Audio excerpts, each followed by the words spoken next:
Okay, venerable brother, Dhamma friends, we are going to conduct the last question and answer session of this December Kalalgoda retreat. So, Sharini is ready with written questions, and so we will start with the written questions. Avasaraya Bhante, there are in total 12 questions. Right. Bhante, my object of meditation is watching in and out breath at the nostril. After some time, the breath disappears and I am watching an illuminated space. Earlier, I could be in this space for only a very short time. But at this retreat, I realized I can be in the space for a long time. During this time, I could not feel my hands and legs, but could feel the back hard on the cushion. Occasionally, when a thought or idea came, I felt lazy to go with it and came back to the illuminated space with no thoughts.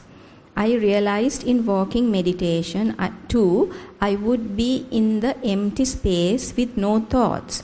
I would be watching the mat ahead of me when walking, but knowing that I was only seeing it.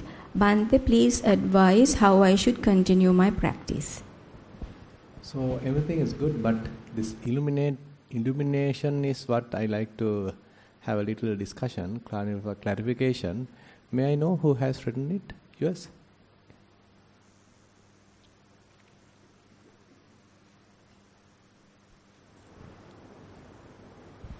So can you explain the nature of that illumination? So it's like the light reflected on my eyes when it's closed, and that's the light that I see inside. Yeah. So then you are looking at that light? Yes. So assume say once you started practicing Anapanasati, after a while this light appears and now you are looking at it. The breath fades away. Yeah. After that I am concentrating on this illuminated, the light lit space. Right. Okay. Even in walking you get this? Not a lit space, but just there are no thoughts that I am thinking of. It's just a area that I'm concentrating, but there is no illumination. Okay. So during walking, where you are paying attention? Starting with the sensations on the foot, and then there is this empty space, but if I feel there is a thought coming in, then I come back to the sensations of the foot. Okay. It appears like now in the sitting, it appears like kind of a concentration that you are experiencing, but better you pay little attention on the kind of the Vipassana side, the investigation side, if possible.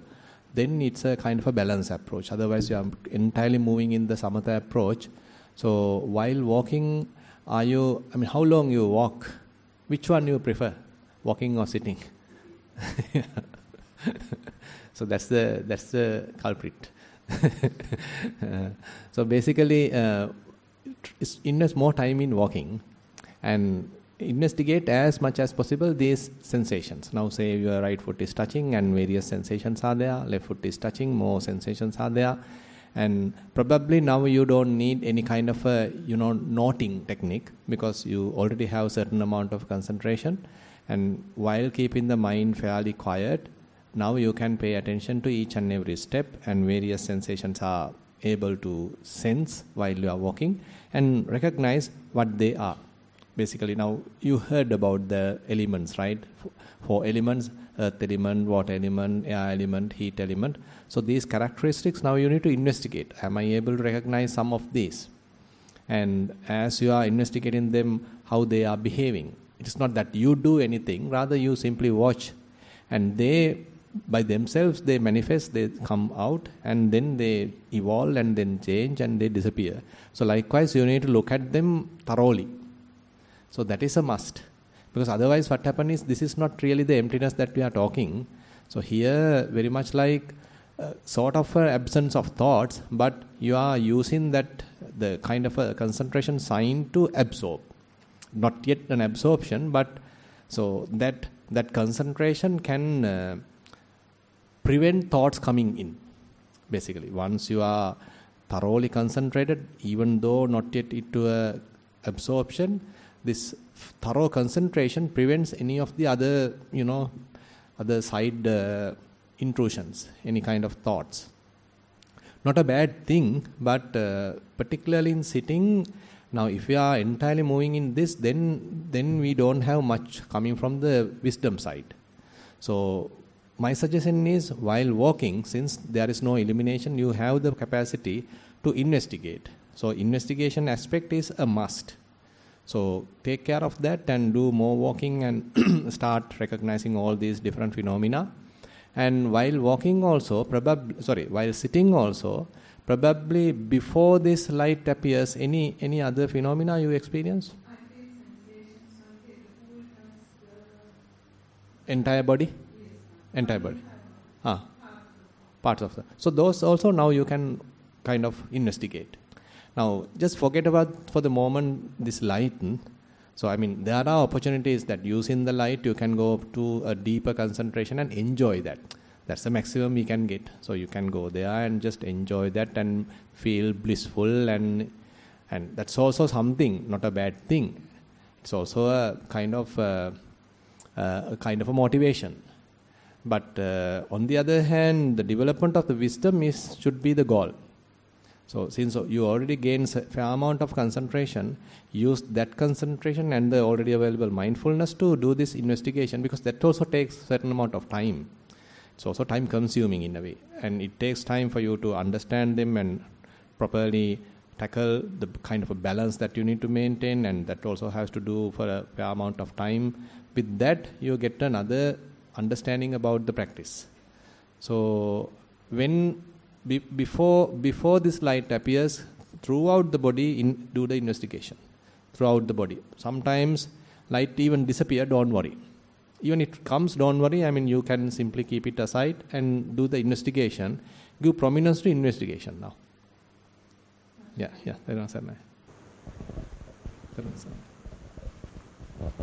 Question number 2, Most Venerable Bhante, sitting meditation. Start with Anapanasati. After a little while, I notice the arising and passing of thoughts. Gradually, the thoughts reduce and go to the empty state. After I come out of it again, I notice a thought. Some days, the whole sitting, I observe arising and passing of thoughts. These thoughts don't disturb the mind. Walking. Mindful of the touch sensation, notice how the walking becomes effortless, as if walking down a slope. Mind deviates from the touch sensation to a thought, and sometimes neither. Notice the mind is in adukkama sukha vedana while walking. I also notice very old memories, imaginations appearing on the screen of the mind. But when I notice them as mere rupa sanya, they disappear quickly. Sometimes I like to feed the eye-making imaginations. It changes the mind from adukkama sukha vedana again to brief moments of sukha vedana.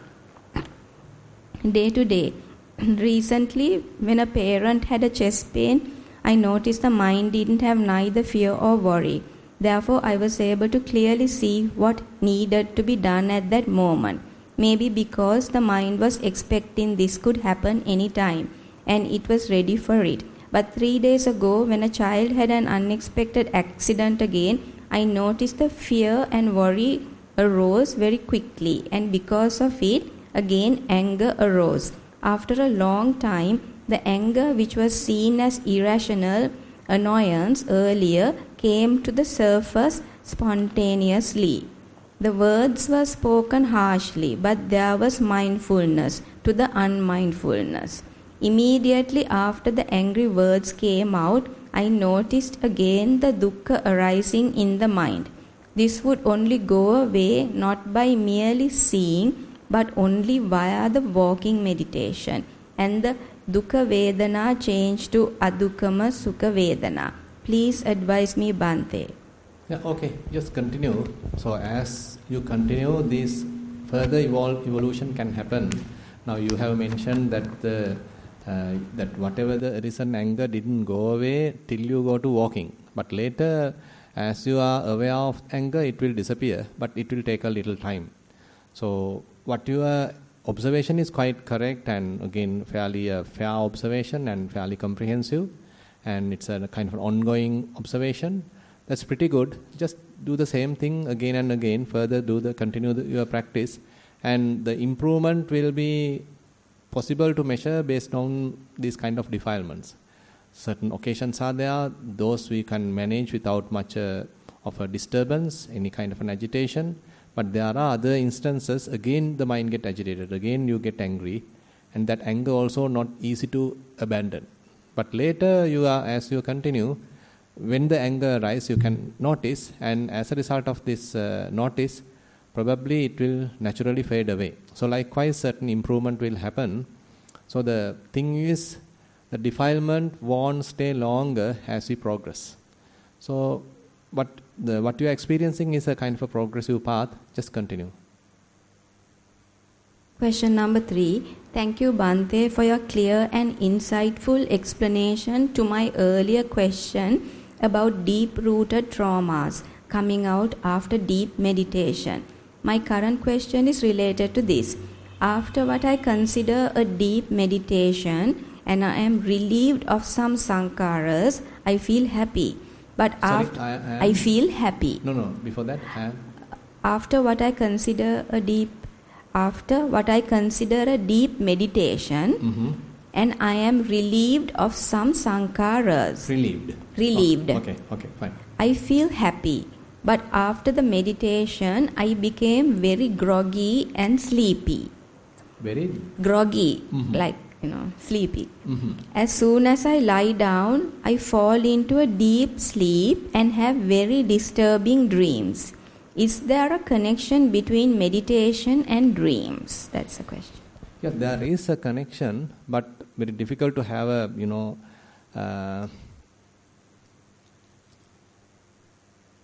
certain Western psychologists actually they try to have a kind of mapping between the reality and the dreams. But anyway, in Buddhist terms, it's very difficult to find out such a relationship. But anyway, I like to have a chat with this yogi. Yeah, please.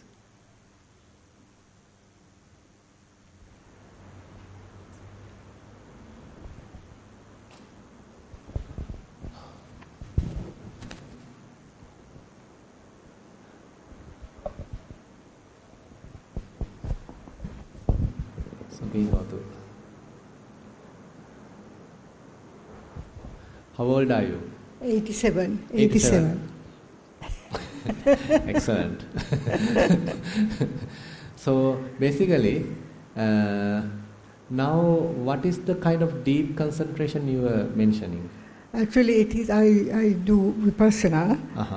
I used to do a lot of Anapana. Start with that. Right. And then I used to go part by part. Right. From head to toe and like that. Yeah. But now I immediately as I sit down, I can feel the whole body at once. And then I'm in that feel state. The body? In one go. Please keep the mic. Sorry. Yeah. In one instant, I'm fully aware of my head to foot. Okay. So then I'm watching my body, and then if I get a pain or some kind of feeling, gross feeling, right, then I keep looking at it, and then it goes. Then I'm aware of this coming and going and anicca. Right.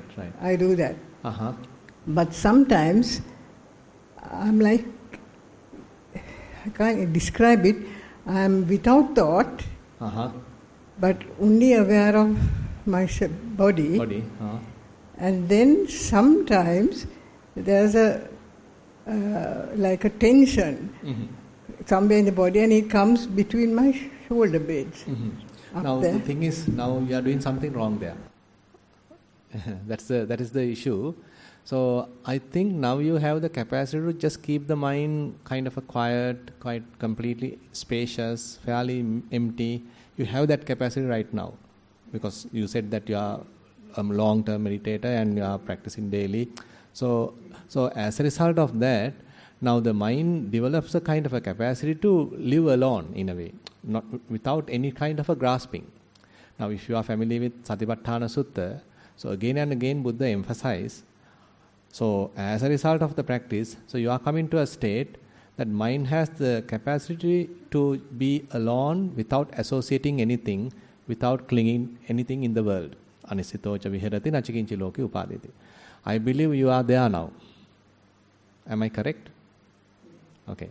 So once you are there, don't purposely try to again do another body scanning, again, putting attention purposely to the body and investigating various feelings, sensations and all those things, because that is too much, that is too hard to the mind. Rather, you can very gently, very softly just look at the mind, and mind may be spacious, mind doesn't have much.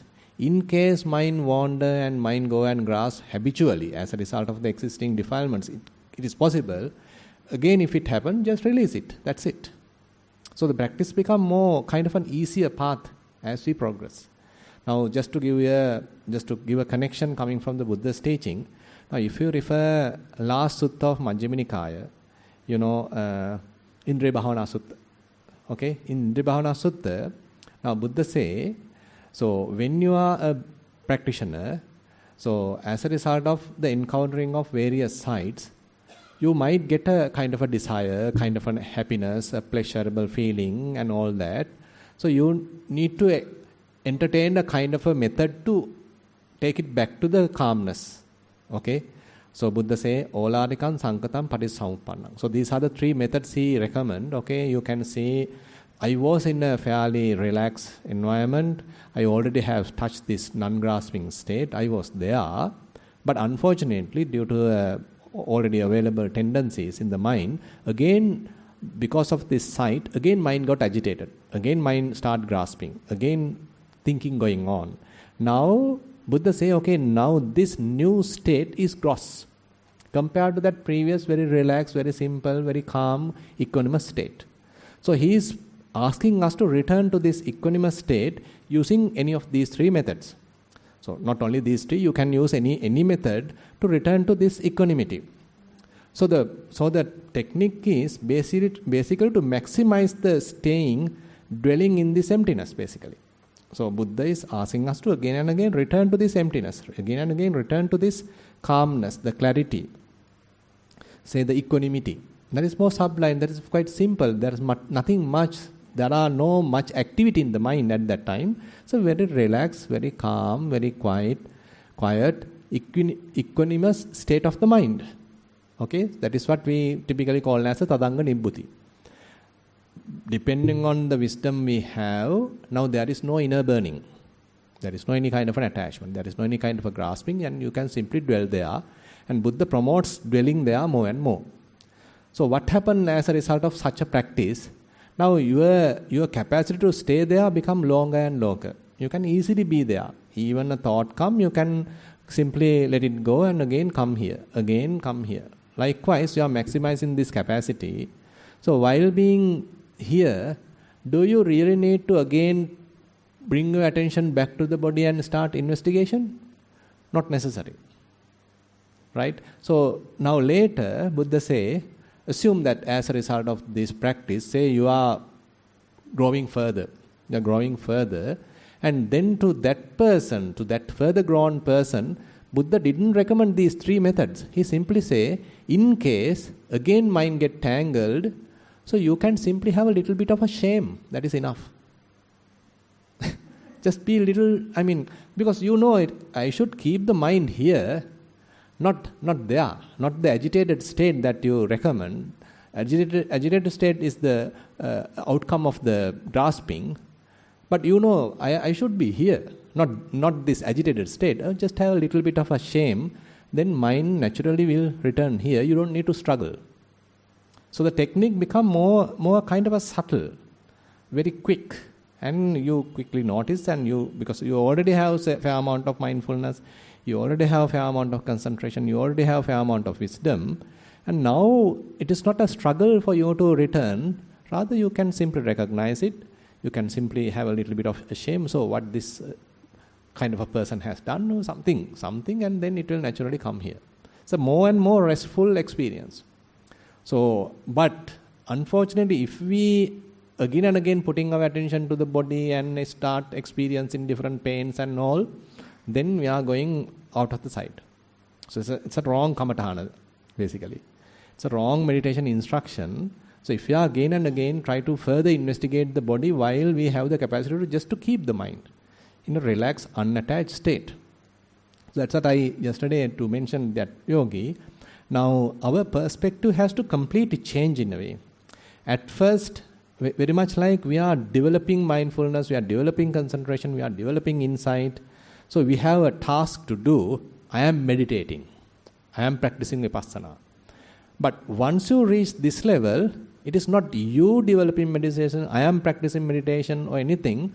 Rather, you are simply relaxing and you are simply observing how I happens, how I making happens, how mind making happens, how again grasping happens, basically. So you are very much now already have the capacity to stay in this non-grasping state.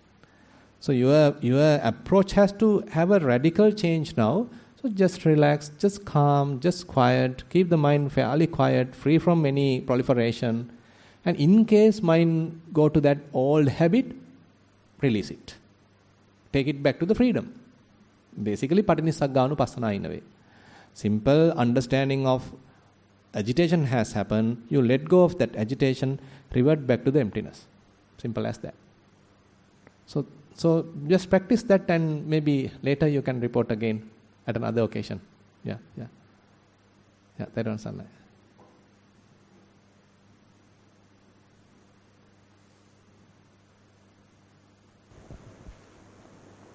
Question number 4.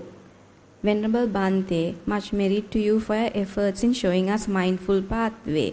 This is my first retreat at Kalalgoda and I would like to thank everyone who is managing this retreat. Walking. Can see lifting, pacing and keeping the foot. Foot is now more alert to roughness, smoothness, softness and stickiness. Can do about 10 to 15 mindful steps. But mind does wander time to time, but I am coming into terms with it. Sitting. Can feel the gaps between in-breath and out-breath. Gap between the in-breath and out-breath is much longer and felt as an emptiness during this time. Different dragging and flowing sensations begin to arise from the right nostril and drag down. Similar happens for the right eye as well. And then I can look at 3 to 4 breaths. I am getting easily bored as breath is becoming more subtle. I am trying to look at emptiness, but find it hard. During this time, I look at subtle sensations away from eyes and side of face.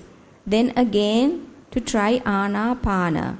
I want to know how to maintain the practice. Should I look at the emptiness, the first part? No, at this stage you are not supposed to. You need to investigate further and further. It may be breathing, it may be various other phenomena. Now you have explained a couple of those examples. So emptiness is a kind of an outcome. So it is not that you are kind of deliberately trying to achieve or something. It may happen naturally as a result of the maturity of the practice. So let it happen naturally, don't jump to that. So just do further more and more investigation and it will pave the way for you to continue. So don't have a rush to get into any particular state, rather do more and more investigation. Part 2, day-to-day work. Mindfulness can be observed when eating different textures, how sticky inside the mouth cavity, how food moves into different kinds of tastes felt in different parts of tongue, how different tastes linger in mouth compared to other tastes. Also when drinking hot water, how hot it is, and so on. Paid attention when changing posture. Also different kinds of subtle sensations on foot. Noticed. I prefer to pay attention to sensations in the foot and face rather than the breath. I also notice catching some thoughts at the middle. much merit. No harm. I mean, because now you have the capacity. I mean, it seems like Anapanasati is not the particular technique for you. Anapanasati appears like a preparatory structure, and once you are having the developed mindfulness and concentration, you are open to observe many different phenomena, and that may give more sense to the practice because it has the capacity to further develop certain understanding, and no harm. What you are doing is correct. Question number 5. Some observations and experience of the retreat. I have not seen my face for the last 3 days as there was no mirror in the room. Good. But shaving was done with ease as my touch was absolute. I was aware that I was doing, but brushing of teeth became autopilot process. All these processes were very consistently done. When it came to food, it was different. Daily, my tongue appreciated differently. Sometimes my taste gave me hot feelings, subsequently covered with yogurt or banana. Daily routine was done with great love and pleasure. All in all, I was given a good change to value and appreciate life in a different way, but with an atmosphere full of beauty. Thank you. Okay, good. So you can remove the mirror at home also.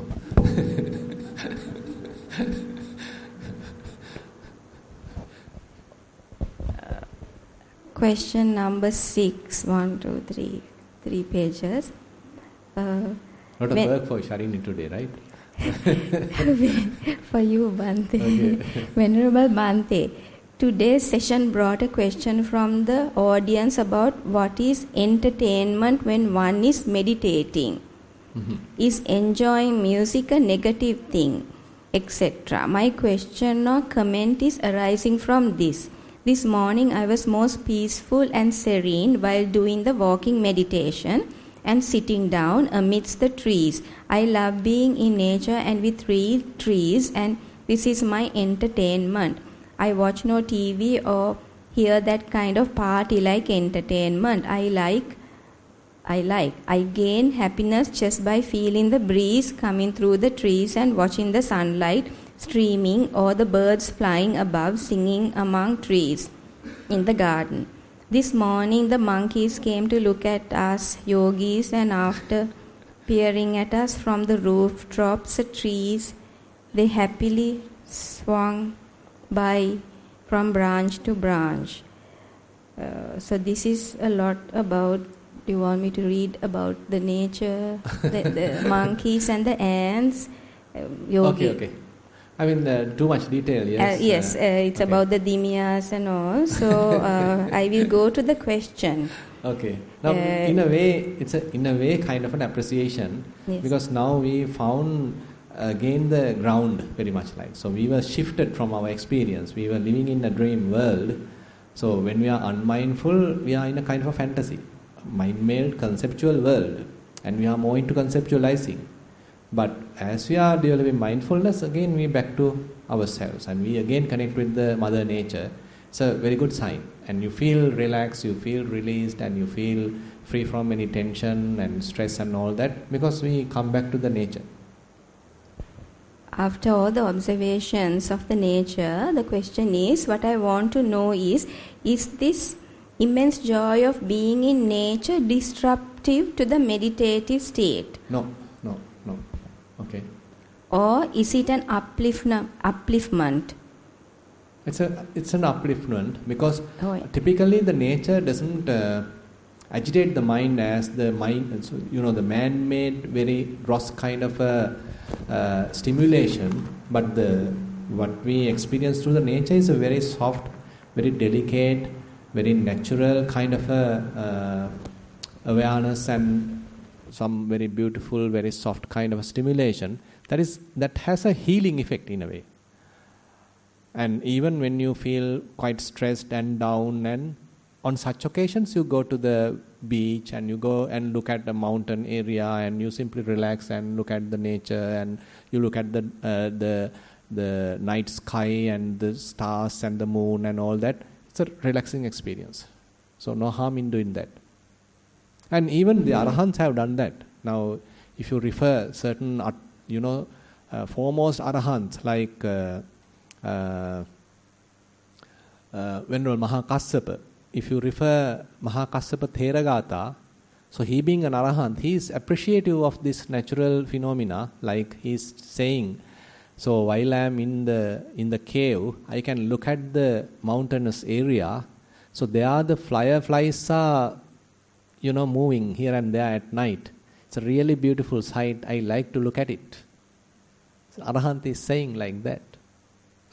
You can see the fireflies, this Kalalgoda. So they only happens in a very clean environment.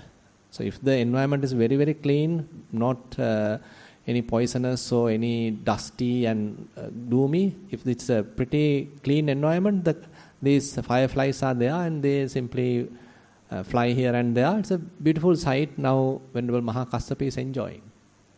I mean, they are connected to the nature. They have come back to the nature. There are no defilements and they are simply fully enjoying in a way. So we don't need to think they are very dry type of a people, and they have really beautifully mentioned in the Theragatha, and sometimes how a bird being afraid of something and how quickly they come out of the surface of a water and then flying to a particular area. So these are very beautiful natural phenomena. So they have noticed very beautifully and even recorded in Theragatha. Yeah, okay. Number 7, Venerable Bhante, I feel truly blessed to have got the opportunity to listen to yesterday's Dhamma talk, much merit. 2 questions. When Nama and Rupa were mentioned, Nama was elaborated as Vedana, Sanya, Chetana, Manasikara. However, Manasikara. Okay, it's missing. Okay. However, when we talk about 5 aggregates, Nama is elaborated as Vedana, Sanya, Sankara and Vijnana. Could you please explain why there is a difference? Mm-hmm. No, that second explanation is a latter explanation. Now, in the Sutta Pitaka, if you refer name and form, so that is Vijnana Namarupa, available as we discussed yesterday in the Patissamuppada, Vijnana and Namarupa. So there the name is explained very well in the Sammaditthi Sutta and various other suttas. The 5 factors, Vedana, Sanya, Chetana, Passa, Manasikara. Vedana is the feeling, Sanya the perception, so various signs, marks, Chetana the volition, Passa the contact, Manasikara the attention. So these are in a way the very, very subtle primary aspects of the mentality. In a way, primary aspects of Chetasika. And Rupa there is actually the Rupa Sanya derived from some kind of a physical object. Now say for example, when I am showing you this, now right now you can look at it. You can get the picture of this. And if I hide it, now still you can take the picture of this to the mind. Right? So that is where the name and that is where the Rupa part, where you can extract certain characteristics from a physical entity and now you can recall it in the mind. It appears now in the mind. It is not that you are holding the physical object, but internally mind can hold that object. So the Rupa part is something that you derive from something physical and now you can occupy the mind from that mental object. And as you are occupying the mind with that, with respect to this particular object, you can have a certain feeling. You can have a certain perception. You can have a certain volition. You can have a certain attention and the contact. So that is how the name and form are one side taken from the Rupa part, another side taken from the mental part. So we call it as the name and form. It's a combination of both physical and mental, but entire thing appear in the mind, appear in the consciousness. The consciousness and name and form are kind of helping each other to visualize the whole thing, to understand or experience the whole thing. Now, you have heard about the 5 aggregates, right? So what are they? Rupa, Vedana, Sanya, Sankhara, Vijnana. Now later, when it comes to say Visuddhimagga, so these 5 aggregates are divided into 2 groups. What are the two groups? One group as the matter kind of Rupa group, the other group as the Nama group or Arupa group. So what belongs to the Rupa group? Just the Rupakhanda. What belongs to the Arupa group? Vedana, Sanya, Sankhara, Vijnana. So the other four aggregates belong to the Arupa group, or they call it also Nama group. Now there's with that previous explanation coming in the Sutta Pitaka, we'll have a conflict here with that Nama. Here Nama is not that Nama Rupa we talk in the Vijnana Nama Rupa, that explanation. Here Nama means the four aggregates where it is not the Rupa. Those are Arupa. So don't confuse this explanation with that explanation. Second part, when we eat mindfully, especially during retreats, food is very tasty. When we get that feeling, will that increase desire and hence tanna and upadana? Don't worry, you can overcome that. Because it's better to be mindful rather than, habitually, unmindfully eat. It is a notice, it is because of that you notice the desire that you are able to write it. There may be desires also arising whenever you are unmindfully eating, but those are unnoticed. But now, while you are mindfully eating, you are able to understand these little desires. So it's not a harmful thing. You can overcome those things as you continue.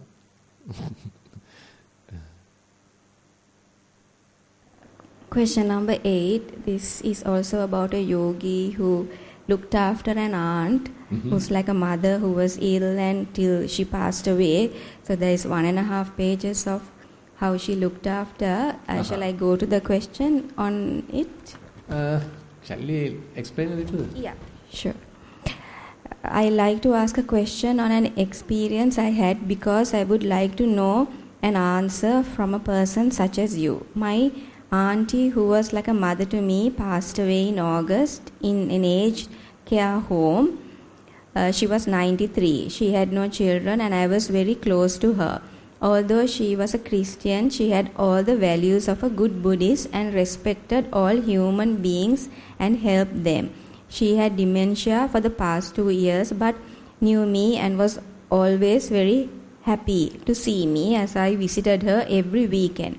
She had very few visitors and I made it a point to go and see her and spend time with her because she was alone.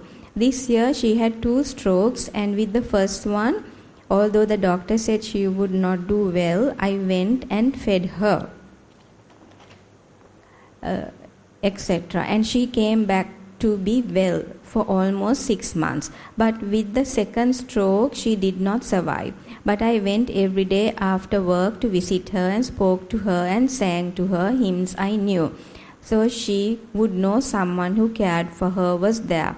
I was with her every evening till she passed away and left very late at the nursing home ward, as the ward would not allow me to stay the night.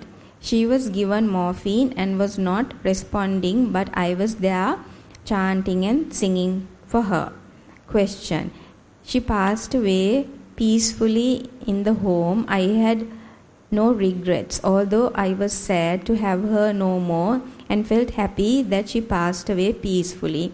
On the 6th night after her passing, as I have sometimes of waking up at 3 a.m. and going out and looking at the skies and thanking the universe for sustaining all life, I woke up and was outside, and every day I was transferring merit to her and praying she would be born in a good place, and was doing this when a rainbow-colored light flew towards me and through the trees in the garden for a few seconds and vanished. I felt a sense of awe and joy at this sight, but am not sure whether if it was some sign, etc., from a deva telling me that she was born in a good place. I never saw this light again, although I looked for this as I wake up and look for this at 3:30 a.m. On the 7th day, I went to the temple and transferred merit to her, and her funeral was held after 2 weeks overseas. But I have not felt the sadness that came with the attachment, but a sense of pleasure that I was able to do this for her. Can this phenomena of light be true? Is the question. That's all. That's the whole report. Some more. That's it. Sorry. Is this phenomena of light be true? Merit to you, Bhante. That's all. Okay. May or may not. I mean, it's very difficult to sort of verify. So there is a possibility, and there is another random situation as well. It's very difficult to verify these kind of things. And if you are, I mean, just to please you, I can say yes. That is her came from the heaven, or another one came from the heaven to affirm that she's there, she's doing really well. I can simply please you, but it is possible as well as not possible. It's very difficult to verify these things. Just anyway, I mean, from your side, you can be happy because the explanation that you have given indicates that you have done a lot towards her, and she has passed away peacefully, and so your duty was well done, and you can be happy. And it's a kind of an example. And just continue the path, and basically, whenever you get a chance, you can further transfer merits and all that. So accept the reality. So, I mean, I think you already know that. So no one is permanent, and these things are unavoidable, and we accept that reality. Question number 8. Theruvan Saranai. When conceit, mananusaya arises, it is identified by the wisdom. With that conceit, it is formed the 5 aggregates. Sorry? It forms the 5 aggregates. It forms. With that conceit, it is formed the 5 aggregates. But with wisdom, identified the arising and falling of them. And the root cause, the lust, Chandaragaya. These are statements the yogi is making. But at the same time, another set of 5 aggregates formed with the wisdom, without consciousness, Vijnānaya. We won't be able to identify conceit. Duality also occurred because of conceit. Then the process of Paticca Samuppada is taken place. Is it so? This is a question. I feel there's a kind of a confusion. Each and every moment the 5 aggregates are arising. So what happens is we grasp these 5 aggregates, that is where we go wrong. And the conceit is another phenomena. We can say it belongs to the aggregate of the what we call the Sankhara Khandha, the mental formation. It's a type of a mental formation. And because of its defiling nature, so we get absorbed to it, we start working according to it, and we become a victim of it, and we are fully in it, grasp in it, and in that sense we can say we are grasping the Sankhara Khandha.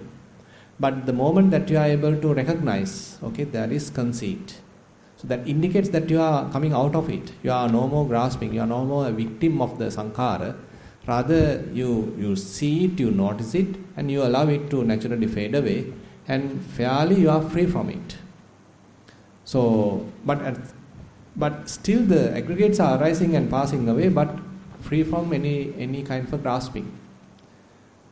So no more they are Pancha Upadana Khandha, rather they are mere Khandha, mere aggregates. So may I know who has written it? Sorry, yeah. So basically, so recognizing any kind of a defilement gives us the opportunity to release that grasping, and now that defilement will slowly fade away, and now the mind still continue through the 5 aggregates, but now not grasping, because for our in this sensual realm, so we need the 5 aggregates to continue. And the aggregates are arising due to various causes and conditions, but we are not grasping now. So in a way we can simply say, we allow those clinging aggregates to slowly disappear and go away, and because of the karma and all other reasons, they are coming and going, and we simply step out of it and simply observe that. We can say so. Yeah, I mean, that may be the reason that the Arahants are simply said that they only enjoy the kind of it's a mere activity. There is no any person who is enjoying that activity or perceiving that I am enjoying it, I am the one talking, I am the one, something like that. So that I-making is no more there, but mere aggregates are coming and going, arising and passing away. So there are beautiful, verses, very beautiful verses in various suttas and Thero gathas. So I can't. Now, recognizing, understanding all these aggregates is one part of the practice, and as a result of that, now they simply operate as Suddha Sankhara. Sometimes the term used as Suddha Sankhara. In Sutta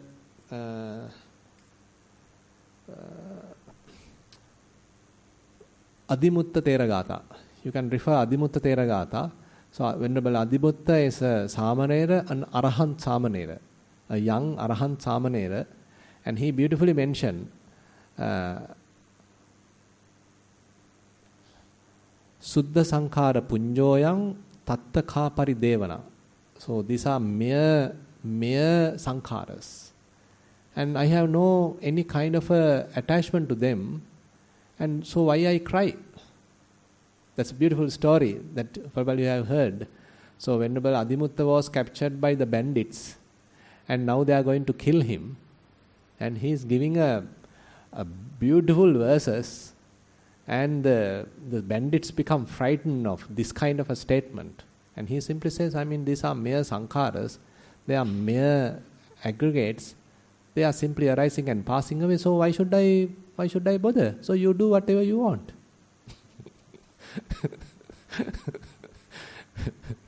So very strong statements in that sutta, very, very beautiful in that Adhimutta Theragata. Right.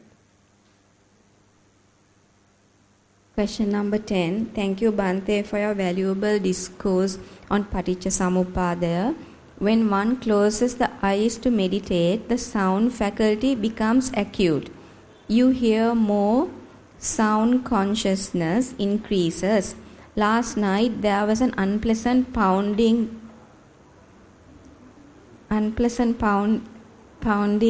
drum beat which vibrated in the body and made meditation difficult.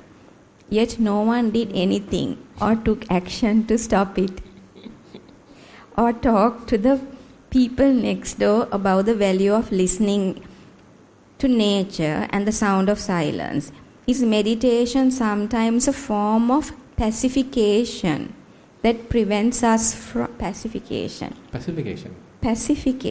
that prevents us from engaging with the world to try to make it a better place? Mm-hmm. So, I mean, I suffered a lot what to do.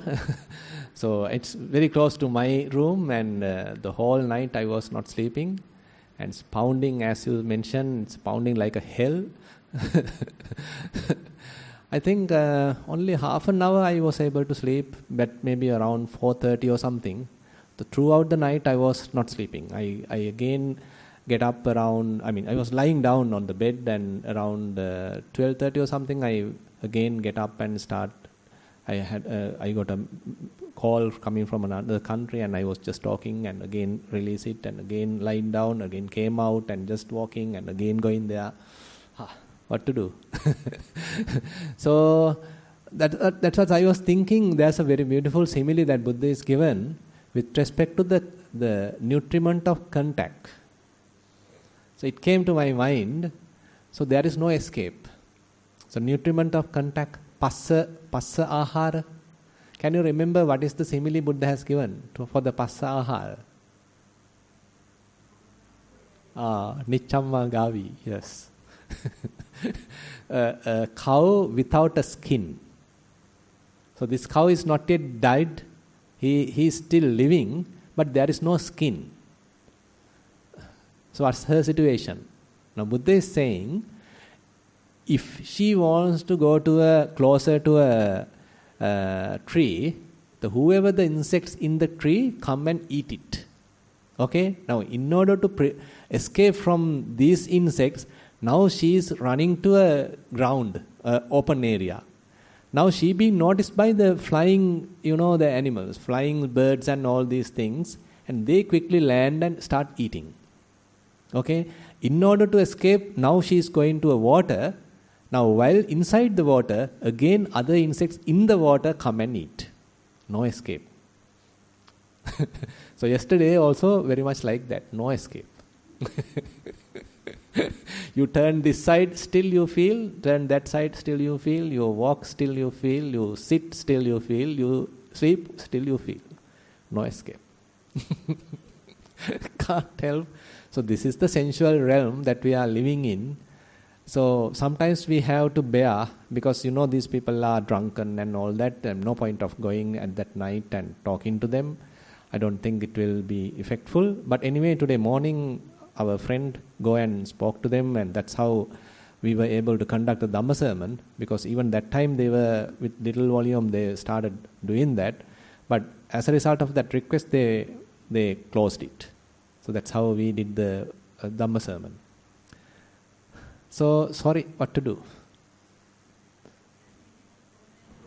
Sorry?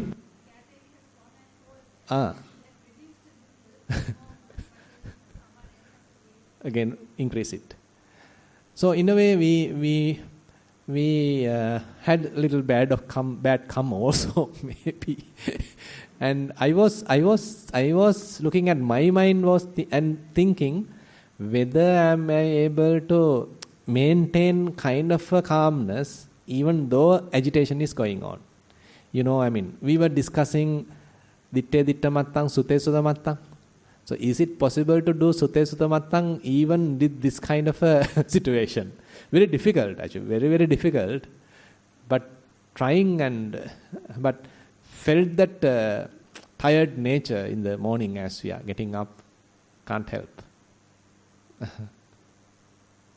This is the second time actually I went through it, because another occasion also I felt the same thing. Yeah, please.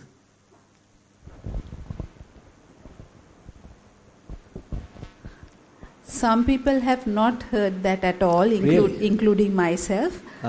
Really? Wow. Yeah, so he was telling he didn't hear it. My goodness. Even my roommate didn't hear it. So I am thinking like you become, I'm not telling at you, but sometimes you become a light sleeper and a deep sleeper, and that also can be karmic, I suppose. Yeah. So, I have this problem throughout my life. Even a slightest sound, with a slightest sound I can't sleep. So, it's a problem in me.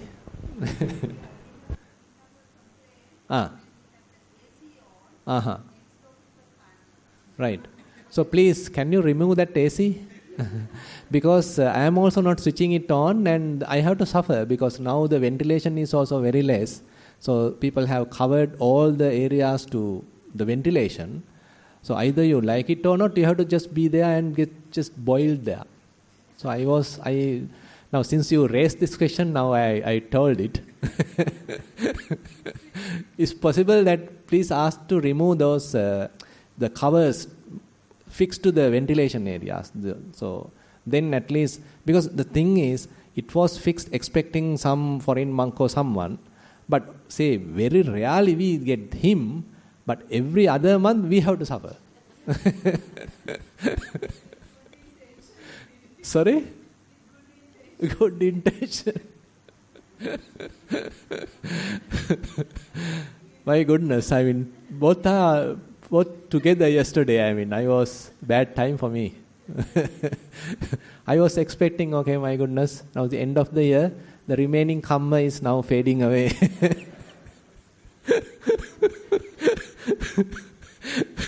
This is the portion for 25th. That's the last part fading away.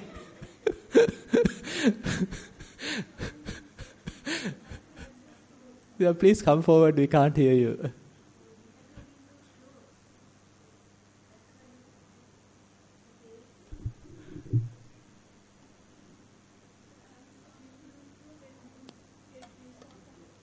Yeah, please, mic it.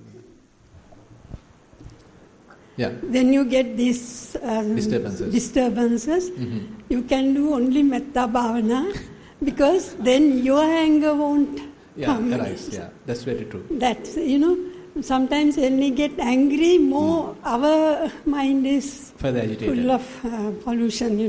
Very good. Yeah. So definitely. That's why we have to use other mechanism to somehow bear it. Because this happened at our house.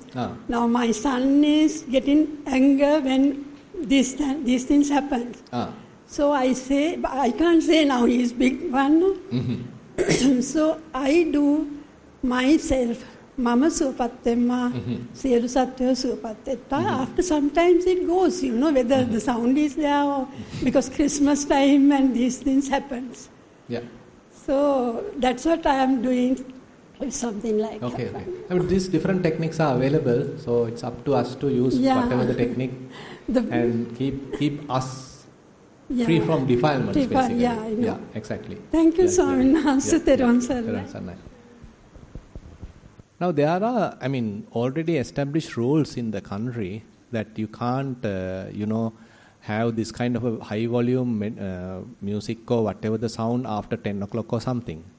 So that is something already available. And the other countries, they are strictly following these rules. But unfortunately, in Sri Lanka, people are not that much either known about it or they are neglecting those.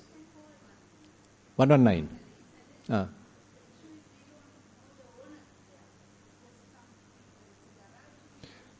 No, there is, according to Amil, he said that the owner is there. So he actually, during one of the other retreats also it happened, and at that time Amil went there and talked to the owner and they stopped it. So basically, and even today morning he went there and informed them and they stopped it. But yesterday is a kind of a party and it's a birthday party.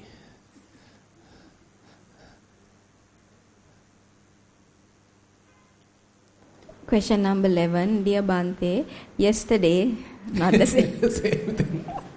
No. After hearing wonderful Dhamma sermon, after going home, how careful we need to be even having yummy food, as automatically feelings will lead to desire, finally ends up going to samsara. Even when I am doing exercises, I notice my mind has desirable thoughts towards fit body. At night, when I was doing sitting meditation, I was driven by a thought that I have a healthy body, as one of my relatives appraised me based on that. Even though I knew I will get trapped in this fearful samsara, my mind kept on tasting the thought, though I knew I have desire towards that thought. How to act in order to overcome such thoughts, Bhante? No, you notice that itself is one starting point of how to overcome that. So knowing only we can abandon it.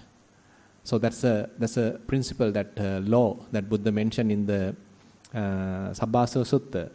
Janato passato asavanam khayang vadami. So by knowing, by seeing, you have the opportunity to abandon the defilement. So the point is that you recognize it. So now you avoid you being a victim of that vicious cycle. So typically what happens is the defilements are arising and unknowingly we get absorbed to it, we get attracted to it, and we simply consumed by the defilement. But now we have a choice. Okay, we recognize it, we are mindful about it, and now we have the capacity to step out of it, depending on our mindfulness and concentration and wisdom, basically. Because certain desires are very strong and we only notice it once it reached a very higher level, then we have no much say because it's already going very hard way. Even though we notice, we can't stop. But as you continue, you can notice it at a very low intensity level, then you have a capacity to overcome that. So it's a gradual progressive path. Last question, question number 12, sitting meditation. I was able to notice out-breath on the edge of my nostril and tip of my lips, mostly from the right. During the in-breath, I noticed that I had a tendency to breathe harder if I had paid attention to the nose. But if I paid attention to the diaphragm, the breathing was more natural. So I began noticing out-breath on nostril and in-breath on diaphragm, a kind of moving attention away. Is this okay? So I prefer you stick to the diaphragm maybe then. Because now it's easy for you to, now according to your report, it's difficult for you to catch both at the nostril. But anyway you are able to see both at the diaphragm it seems. So you can stick to diaphragm because at first if you are splitting your attention and you are moving your attention again and again to each and every breath, it's difficult to develop a one-pointedness in the mind. Because it is necessary at the beginning that everything will change as you progress, but at first we need that kind of a one-pointedness. So therefore just stick to one thing. Maybe I feel that the movement of the diaphragm may be an easy approach. It's quite possible to do that. Lately, most of the thoughts that I have are to formulate experiences for Bhante. Mm-hmm. On the first day, I was struggling to stay awake as I had not been able to sleep for days before I came.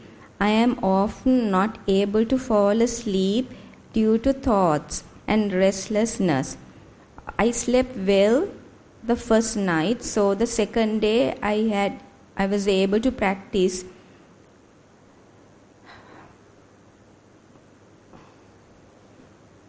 better. I practiced better. The second night I woke up again, tried waking and observing thoughts until I fell asleep. Question: when do we practice metta? When do we practice metta? Okay. So it's up to you basically. Assume that your mind is filled with certain amount of resentment, any kind of an anger. So at such occasions you can take metta again and just to remove that anger and again take the mind back to the kind of a happy mood, free from anger. So on such occasion metta is very good technique. And if necessary, even before any session, now this is only for the beginners, and you can do a little bit of metta and buddhanusati, a little bit of these are really uplifting kind of meditation techniques. You know that the 4 guardian meditations, buddhanusati, metta, asubha and marananusati. So you can keep them as tools for you whenever necessary. You can use them, and as a kind of a practice, you can use metta and say buddhanusati for a while, and then take you to the main meditation technique like anapanasati or rising and falling, etc. But later, as the mindfulness is catching up, as the main technique is gaining the capacity of the mind, then no harm. You can drop the metta and other techniques because this is now very powerful. Okay, that's all, right? Okay, these are the questions we have received. I hope there are no more questions. Okay, then, okay, please come.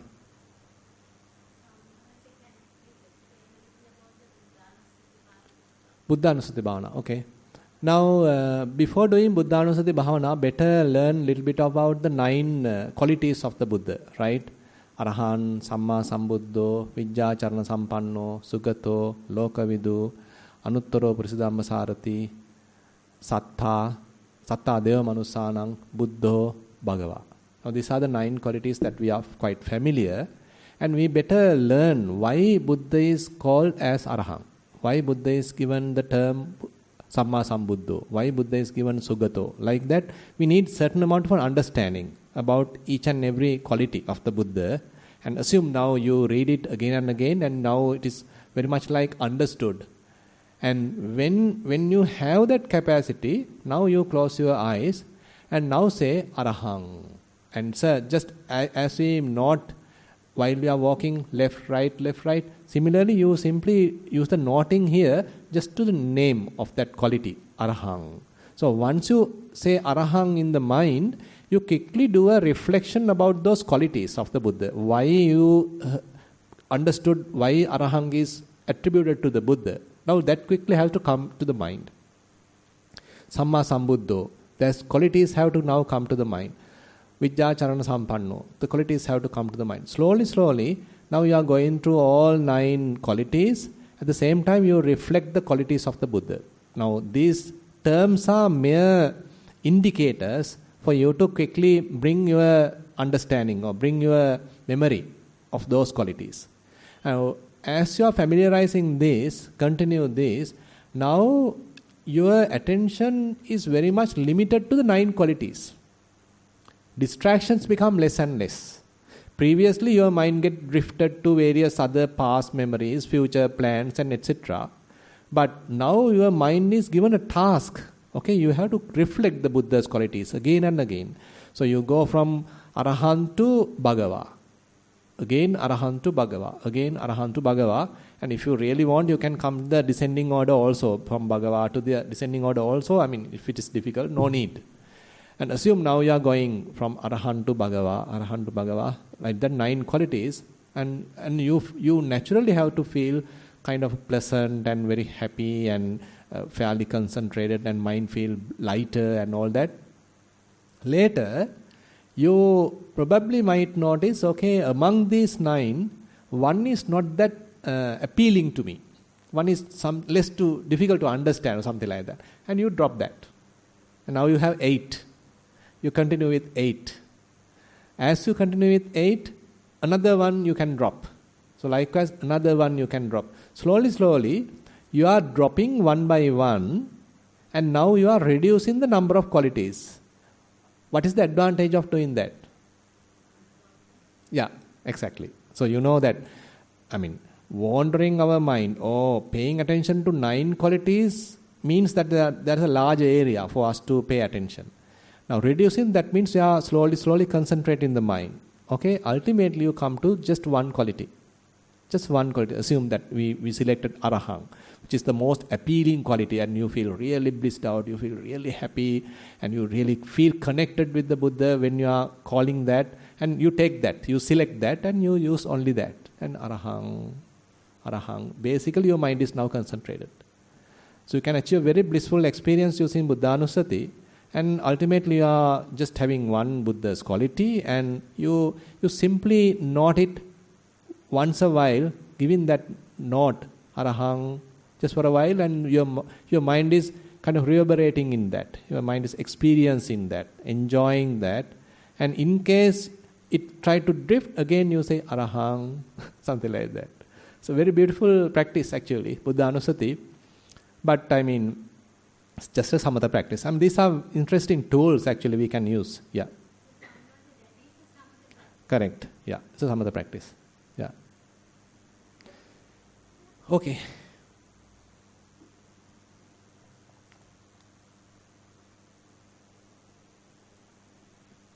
Okay, now we have sharing of merits. Dawal dane anumodana. Deshan seniviratna, mudita seniviratna, senuti seniviratna. Sielu pawule miyage nෑදෑයින්ට පින් පිණිස, සුජීවත්ව වෙසෙන අම්මාට නිරෝගී සුව පිණිස, සෙනුනි සෙනවිරත්න දුවගේ අධ්‍යාපන කටයුතු සාර්ථක වේවා. අප සියලු දෙනාටම මානසික සුවය ලැබේවා. සසර ගමන කෙටි වේවා. Okay, these are the sharing of merits shared with us. So we are winding up the session now, and I invite Venerable Dhammalankara to conduct the traditional sharing of merits.